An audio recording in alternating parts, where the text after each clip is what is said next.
Visit the website www.hypnoticaudiosecrets.com for more information.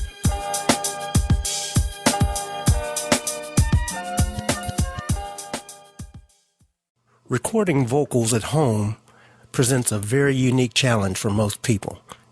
It's very common now for people to do their vocals at home.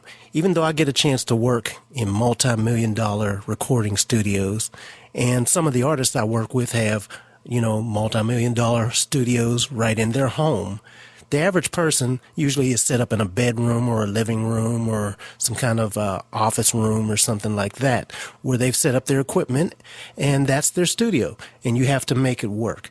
Presents a lot of challenges because it's not an ideal environment. You have a square box that's going to present resonating frequencies around the room that can give you problems. And some of the top 5 mistakes, especially for recording vocals, are as follows. If you do these things, they'll help you clean up and clear up your vocals tremendously and make them stand out when you go to do your final mix a lot easier. So here are the top 5 mistakes that I think most people make, and if you pay attention to these, they'll make your vocal recordings much better. Number 1, not using filters. Okay, most people that are in the business at all of recording usually have some idea of what filters are. But in case you don't, I'll explain. A filter is a part of the EQ that steeply chops off the frequencies either below a certain level that you set, a certain point that you set, or either above a certain point that you set. The filters are usually placed at the very ends of the EQ spectrum, and then you just work your way up. So, for example, you can have low filters, which are called high-pass filters because they filter off the lows and they pass the highs. And high-pass filters, you've seen this little symbol, and if you don't know what it means, it looks like a flat line, and then on the left-hand side of it, it's a sharp slope. On the left-hand side, there's a sharp slope where it just falls right off very quick. That's the filters. Basically, if you think of it like a cliff.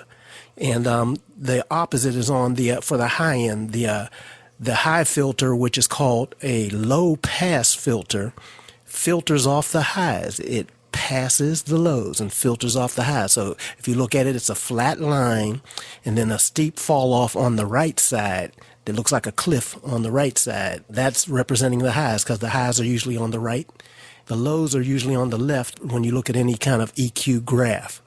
And if you want to clean up your vocal sound, and in fact clean up most sounds where you're recording with a microphone, unless it's a kick drum or unless it's a bass being amplified and mic'd, because what that'll do is that'll clean out a whole lot of junk from your signal. The low frequencies are what sucks up all the power. Highs are very easy for speakers to reproduce. Lows take a lot more power. They make, if you ever watch your speakers and you see them pulsing, that's because of the lows usually making the speakers pulse in and out. If you just watch them, you can see it, especially if you turn it up very loud. So you can have more energy where they can handle more energy and not work so hard if you filter out lows that you don't need. And the vocals don't go but so low.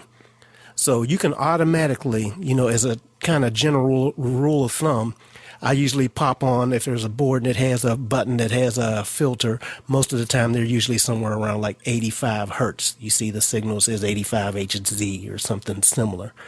And usually it's somewhere within that area, sometimes it'll be 85, 80, 75. So when you set it at around 85, that's a good safe area because, 60 is kind of where power is, where your kick drums and your bass and all that stuff is going to be down in that low area between 40, 60, 80, and that general area is where a lot of the pulsing power is. So you want to free up a lot of that power. Do that pretty much for any time you're going to do vocals because you can always add a little more warmth on your vocals in the area where it will be helpful and not add mud. Thank you, and I'll talk to you next time. Just go to hypnoticaudiosecrets.com for more information.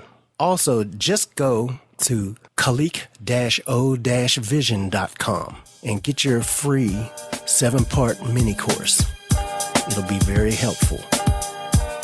Thank you for listening, and I'll see you on the next episode.